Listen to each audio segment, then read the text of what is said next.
এর আগে আপনারা হয়তো দেখেছেন আমার প্রতিপক্ষ একটি দল আছে, তারাও করে, আমরাও কাজ করি। আমরা এই পথসভা করার পূর্বে বিভিন্ন ওয়ার্ডে ওয়ার্ডে দাওয়াতি কাজ করে থাকি এবং করেছি। সেখানে আমরা অনেক তিক্ত অভিজ্ঞতার শিকার হয়েছি, যেখানে আমার কর্তৃপক্ষ ভাইয়েরা এমন সব বাজে মন্তব্য করে যেগুলো আদৌ সত্য নয়।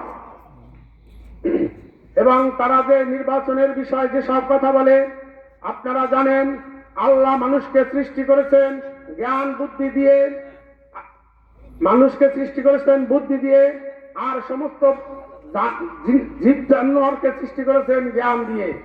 মানুষকে জ্ঞান দিয়ে আল্লাহ সৃষ্টি করেন নাই, জ্ঞান মানুষকে অর্জন করতে হয়। তাই আপনার বুদ্ধিটাকে খাটান। কিভাবে জ্ঞান অর্জন করবেন? কারণ দূরে আগুন দেখলে যেমন আমার বুদ্ধি বলে দেয় যে ওখানে দূরে আগুনের ধোঁয়া দেখার পরে বোঝা যায় যে ওখানে নিশ্চয়ই আগুন আছে, কিন্তু আমরা আগুন চোখে দেখি না, আমরা দেখি ধোঁয়া, তাতেই আমরা বুঝে যাই ওখানে কি আছে, আগুন। ঠিক তেমনি ভাবে এই যে আমার অনেক লোক আছে মিথ্যা প্রলোভন দেখায়, কারণ তাদের পিছনের ইতিহাস দেখেন, তাহলে পিছনের ইতিহাসে আমরা ধোঁয়া দেখেই বুঝছি আগুন। পিছনের ইতিহাস দেখেন। বিশেষ করে আমি আপনাদেরকে অল্প একটু সময় কথা বলার সুযোগ পেয়েছি, তাই সংক্ষেপের মধ্যে কিছু কথা বলতে চাই। 2004 সালে 2001 সালে এই আমার কর্তৃপক্ষের সাথে আমরা সরকার গঠন করেছিলাম। সে সময় আমাদেরও 3 জন মন্ত্রণালয় দায়িত্ব পরিচালনা করেছিল। সেখানে আমরা পরপর 4 বার দুর্নীতিতে ফার্স্ট হয়েছিল বাংলাদেশ। ভাই কোথায় কি হয়েছিল? ফার্স্ট কিতে, দুর্নীতিতে।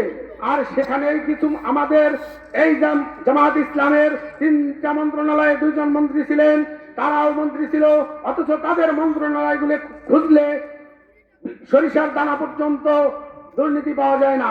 এ থেকে বোঝা যায় ভাই যখন ধোঁয়া দেখা যায় আগুন আছে, তাদের কথার মাধ্যমে বুঝবেন যে ওদের যে এখন বাঘগুলি দিচ্ছে এই ধোঁয়াটা কিসের, ওর ভিতরে আগুন আছে।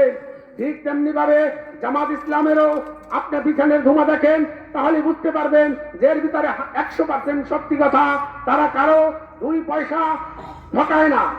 এবং আপনারা জানেন এই যে বিভিন্ন অনুদানগুলো, এগুলো হচ্ছে বিভিন্ন দেশ থেকে আসা যাকাত, ফিতরা তথা মান্যতের টাকা।